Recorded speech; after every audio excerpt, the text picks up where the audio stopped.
شادی کے چند مہینوں کے بعد ہی رابعہ خاتون کے شوہر کا ایک سڑک حادثے میں انتقال ہو گیا۔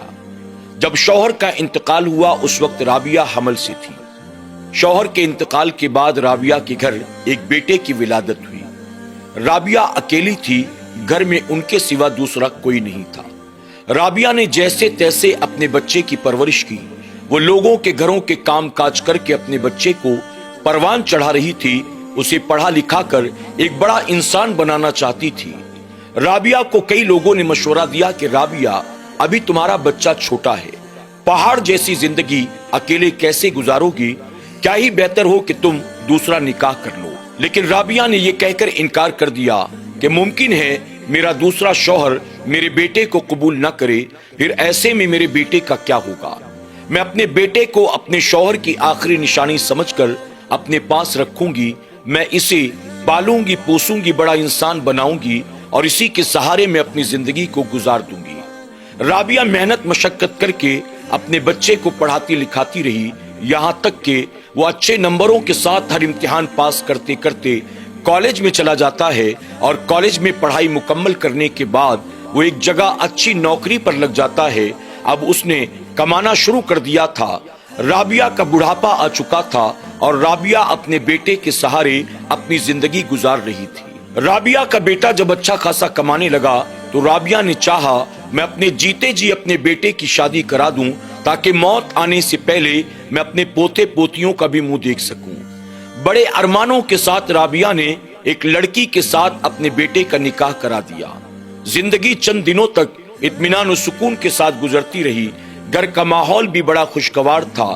رابعہ جتنی محبت اپنے بیٹے سے کرتی تھی اتنی ہی محبت اس نے اپنی بہو کو بھی دی، لیکن بہو کی سوچ اور فکر اپنی ساس کی سوچ اور فکر سے بہت الگ تھی۔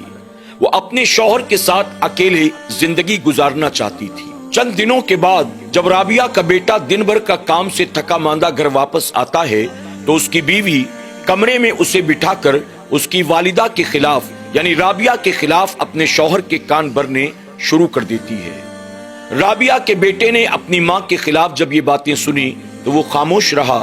اس نے نہ اپنی بیوی سے کچھ کہا اور نہ اپنی ماں کو اس نے کوئی سوال کیا۔ 2-4 دن کے بعد پھر سے اس کی بیوی نے اس کے کان بھرنے شروع کیے، لیکن رابعہ کے بیٹے نے اس کا بھی کوئی جواب نہ دیا۔ چند مہینوں تک یوں ہی چلتا رہا۔ دن بھر کا تھکا ماندہ شوہر جب گھر آتا تو اس کی بیوی اسے پانی دینے سے پہلے ساس کے خلاف اس کے کان بھرنا شروع کر دیتی تھی، اور بیٹے نے چونکہ اپنی آنکھوں سے اپنی ماں کی قربانیاں دیکھی تھی اس لیے وہ اپنی ماں کو اف تک نہیں کہتا تھا۔ ایک دن تنگ آ کر اس نے اپنی بیوی سے کہا، تم بھلا مجھ سے کیا چاہتی ہو؟ میں تمہاری خاطر اپنی ماں پر کیا ہاتھ اٹھاؤں؟ میں تمہاری خاطر اپنی ماں سے کیا جھگڑے کروں؟ کیا تمہاری خاطر میں اپنی ماں کو گھر سے دھکے مار کر باہر نکال دوں؟ اگر تم مجھ سے یہ امید لگائے بیٹھی ہو تو بھول جاؤ، میں اپنی ماں کے ساتھ ایسا کچھ بھی نہیں کروں گا۔ دوسری صبح جب رابعہ کا بیٹا اپنے کام پر چلا گیا، اس کی بیوی نے اسے فون کر کے کہا، میں نے اتنے مہینوں تک برداشت کیا، لیکن تمہیں ایسا لگتا ہے میری کوئی ضرورت نہیں ہے، تم صرف اپنی والدہ سے محبت کرتے ہو۔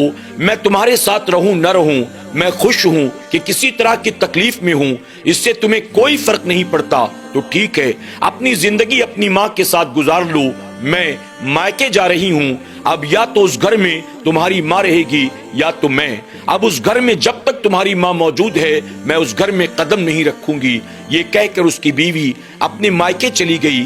جب رابعہ کا بیٹا شام کو گھر آیا تو رابعہ نے پوچھا کہ بیٹے آخر بات کیا ہے؟ آج بہو بیگ اٹھا کر کہیں جا رہی تھی، میں نے بار بار اس سے سوال کیا لیکن اس نے مجھے نہیں بتایا کہ وہ کہاں جا رہی تھی، آخر بات کیا ہے؟ رابعہ کے بیٹے نے کہا کہ امی دراصل میری ساس کی طبیعت بہت زیادہ خراب ہے، اس وجہ سے میری بیوی کو اچانک مائکے جانا پڑا۔ رابعہ کہتی ہے کہ بیٹا یہ بات جو اس نے تمہیں بتائی، جو تم مجھے بتا رہے ہو، بہو سیدھے سیدھے مجھے بھی تو کہہ سکتی تھی۔ اگر وہ مجھ سے کہتی کہ اس کی والدہ کی طبیعت خراب ہے تو کیا میں اس کو جانے نہیں دیتی؟ بہرحال بات آئی گئی ہو گئی۔ ہفتہ گزر گیا، مہینوں گزر گئے۔ رابعہ کا بیٹا بار بار اپنی بیوی کو منانے کی کوشش کر رہا تھا لیکن وہ سسرال آنے کو تیار نہیں تھی۔ یہی سب کچھ سوچ سوچ کر رابعہ کا بیٹا پریشان تھا۔ نہ اس کا کام میں دل لگتا تھا، نہ کھانے پینے میں دل لگتا تھا، نہ گھر میں دل لگتا تھا۔ اسے پریشان دیکھ کر اس کے دوستوں نے اسے مشورہ دیا کہ تم خامخواہ میں پریشان ہو، کیا تمہیں معلوم نہیں ہے آج بڑے بڑے شہروں میں اولڈ ایج ہوم بنے ہوئے ہیں، وردھا آشرم بنے ہوئے ہیں جہاں پر تمام بزرگ حضرات رہتے ہیں۔ کیا ہی بہتر ہو اپنی والدہ کو لے جا کر کسی اولڈ ایج ہوم میں ڈال دو، آپ کی والدہ بچی کچی زندگی کو وہاں گزار لیں گی اور آپ اپنی بیوی کو واپس گھر لے آؤ، اطمینان و سکون کی زندگی گزارو۔ رابعہ کے بیٹے نے اپنے دوستوں کے مشورے کو سنا، اس کو کچھ اچھا محسوس ہوا۔ رات جب گھر واپس آیا، رابعہ نے دسترخوان لگایا۔ بیٹا ماں کے ساتھ دسترخوان پر بیٹھتا ہے تو کہتا ہے امی ایک بات کہوں، آپ ناراض تو نہیں ہوں گی؟ رابعہ نے کہا بتاؤ کیا بات ہے بیٹا؟ رابعہ خاتون کا بیٹا کہنے لگا ماں دراصل بات یہ ہے کہ میری بیوی کسی کی بیماری کی وجہ سے مائکے نہیں گئی ہے، بلکہ آپ سے تنگ آ کر، آپ سے ناراضگی کی وجہ سے وہ مائکے گئی ہے۔ میں نے اس کو بہت سمجھانے بجھانے کی کوشش کی لیکن وہ ماننے کو تیار نہیں ہے۔ وہ کہتی ہے کہ اب یا تو اس گھر میں آپ رہیں گی یا تو وہ رہے گی۔ ماں میں کیا کروں، مجھے سمجھ میں نہیں آتا، بس یہی سوچ سوچ کر میں پریشان ہوں۔ میں نے اپنی بیوی کو بار بار سمجھانے اور منانے کی کوشش کی لیکن وہ آنے کو تیار نہیں ہے۔ میری پریشانی کو دیکھ کر میرے دوستوں نے مجھے مشورہ دیا کہ امی بڑے بڑے شہروں میں اولڈ ایج ہوم ہوتا ہے، وردھا آشرم ہوتا ہے جہاں سارے بوڑھے اور بزرگ حضرات رہتے ہیں، میں آپ کو لے جا کر وہاں پہنچا دوں۔ وہاں آپ کے ہم عمر لوگ ہوں گے، آپ کا وہاں دل لگ جائے گا اور وہاں پر ہر ایک کی اچھی طرح سے خدمت بھی کی جاتی ہے، وقت پر دوائیاں بھی دی جاتی ہیں، ٹیسٹ اور چیک اپ بھی ہوتے رہتے ہیں اور گھر والے بھی وقتاً فوقتاً ملاقات کے لیے آ جا سکتے ہیں۔ امی اگر آپ کسی وردھا آشرم میں جانے کے لیے تیار ہوں تو آپ مجھے بتا دیں، میں آپ کو پہنچا دیتا ہوں تاکہ میری بیوی گھر واپس آ جائے۔ اللہ اکبر! اپنے جوان بیٹے کی زبان سے جب رابعہ خاتون نے یہ سنا، آپ ذرا سوچیں کیا حال ہوا ہوگا رابعہ خاتون کا۔ رابعہ خاتون جس گھر میں ڈولی پر سوار ہو کر آئی تھی، جس گھر میں دلہن کا جوڑا پہن کر آئی تھی، جس گھر میں وہ ماں بنی تھی، جس گھر میں اپنے بچے کی انگلی پکڑ کر اس نے بچے کو چلنا سکھایا تھا، جو گھر بچے کی کلکاریوں سے گونجا تھا، آج رابعہ خاتون کو اس کا اپنا جوان بیٹا اسی گھر سے نکالنے کی بات کر رہا ہے۔ لیکن ناظرین، ماں تو ماں ہوتی ہے نا، ماں اپنے اوپر آنے والی ہر تکلیف کو برداشت کر سکتی ہے لیکن اولاد کی تکلیف کو وہ دیکھنا بھی گوارا نہیں کرتی۔ رابعہ خاتون نے اپنی آنکھوں سے بہنے والے آنسوؤں کو روک لیا اور اپنے بیٹے سے مسکرا کر کہتی ہے بیٹا تو نے مجھے پہلے کیوں نہیں بتایا؟ بیٹا تیری خوشی کے لیے میں ہر طرح کی قربانی دینے کو تیار ہوں، تو ابھی کھانا کھا لے، مجھے لے چل، ابھی کسی اولڈ ایج ہوم میں ڈال دے، میں خوشی خوشی جانے کو تیار ہوں۔ میرے بیٹے مجھے تجھ سے کوئی شکایت نہیں ہے۔ رابعہ خاتون کے بیٹے نے جب اپنی ماں کا یہ جواب سنا وہ مطمئن ہو گیا کہ مجھے ماں کے ساتھ زبردستی نہیں کرنا بلکہ ماں خود خوشی خوشی جانے کو تیار ہے۔ اس نے کہا ماں کل صبح کام پر جاتے وقت میں تجھے اولڈ ایج ہوم میں پہنچا دوں گا۔ دوسری صبح رابعہ خاتون کے بیٹے نے اپنی ماں کو ساتھ لیا، اولڈ ایج ہوم میں پہنچا دیا۔ فوراً دفتر پہنچ کر بیوی کو کال کیا۔ بیوی نے خوشی خوشی کہا جیسے خود سے گئی تھی ویسے خود سے واپس آ جاؤں گی، تمہیں میری فکر کرنے کی ضرورت نہیں ہے۔ شام ہوتے ہوتے بیوی گھر واپس آ گئی۔ شام کو رابعہ خاتون کا بیٹا گھر آتا ہے۔ گھر میں بیوی تو موجود تھی لیکن اسے پیدا کرنے والی، پالنے پوسنے والی ماں رابعہ خاتون گھر میں موجود نہیں تھی، لیکن بیوی کی محبت میں اب ماں کی محبت کم ہو چکی تھی۔ شوہر اپنی بیوی کے ساتھ زندگی گزارنے لگا، کبھی کبھی چھٹی ملتی تو جا کر ماں سے ملاقات کرتا۔ شروع میں ہر اتوار کو جایا کرتا تھا، اس کے بعد مصروفیت بڑھی، اس کے گھر ایک بیٹے کی ولادت ہوئی، پھر مہینے میں ایک بار ماں سے ملاقات کرتا، پھر مہینے میں 2-4 بار ماں کو کال کر لیتا، پھر کئی مہینے گزر جاتی تھی، نہ ماں سے بات ہو پاتی تھی نہ ملاقات ہو پاتی تھی۔ ایک دن رابعہ خاتون کا بیٹا دوپہر میں اپنے دفتر میں کاموں میں مصروف تھا، اچانک اولڈ ایج ہوم سے اسے کال آتی ہے۔ وہ لوگ کہتے ہیں ہم نے تمہیں کئی بار فون کر کے بلایا کہ تمہاری والدہ کی طبیعت خراب ہے، آؤ ملاقات کر لو، اپنی ماں کو دیکھ لو، لیکن تم نہیں آئے۔ آج حالات اتنے نازک ہو چکے ہیں کہ اگر اب تم نہیں آئے تو ہو سکتا ہے کہ تمہاری اپنی ماں سے ملاقات نہ ہو سکے. یہ آخری ملاقات ہوگی، اگر کرنا چاہو تو آ جاؤ. اتنا سنتے ہی رابعہ خاتون کا بیٹا سب کام کاج چھوڑ کر فوراً اولڈ ایج ہوم جاتا ہے. جا کر دیکھا تو ماں بستر پر لیٹی تھی. اسے ڈاکٹروں نے گھیر رکھا تھا، ہر کوئی اس کی خدمت میں لگا تھا. بیٹا ماں کے سرہانے بیٹھ جاتا ہے، ماں کے سر پر ہاتھ رکھتا ہے. اس کی آنکھوں سے آنسو جاری ہو جاتے ہیں.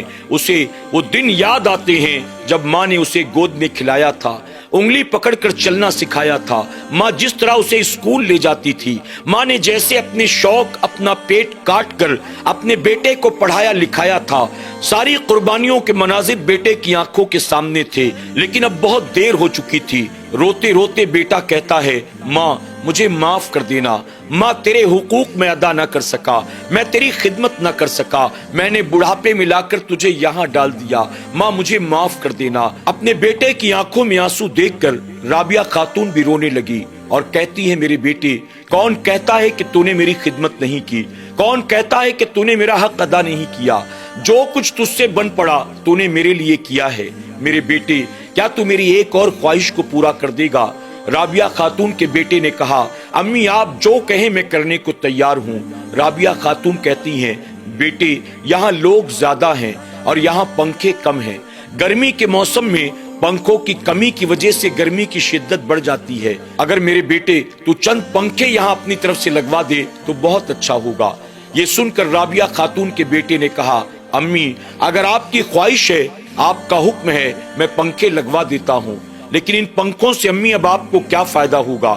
آپ تو اب ہم سے رخصت ہونے والی ہیں، آپ دنیا سے تشریف لے جا رہی ہیں، پھر پنکھے لگا کر فائدہ کیا ہونا ہے؟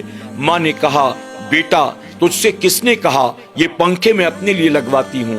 میرے بیٹے یہ پنکھے تو میں اس دن کے لیے لگواتی ہوں جب تو بوڑھا ہو جائے گا، تیرے بیٹے کی شادی ہوگی اور تیرا بیٹا اپنی بیوی کے کہنے پر تجھے گھر سے نکالے گا اور یہاں لا کر ڈال دے گا. اس وقت میرے بیٹے جب گرمی کا موسم آئے گا تو پنکھوں کی کمی کی وجہ سے گرمی کی شدت بڑھ جائے گی اور اس کی وجہ سے تجھے تکلیف ہوگی. میرے بیٹے میں پنکھے اپنے لیے نہیں لگواتی ہوں، میں پنکھے اس دن کے لیے لگواتی ہوں جب تجھے تیرا جوان بیٹا لا کر یہاں ڈال دے گا. اللہ اکبر.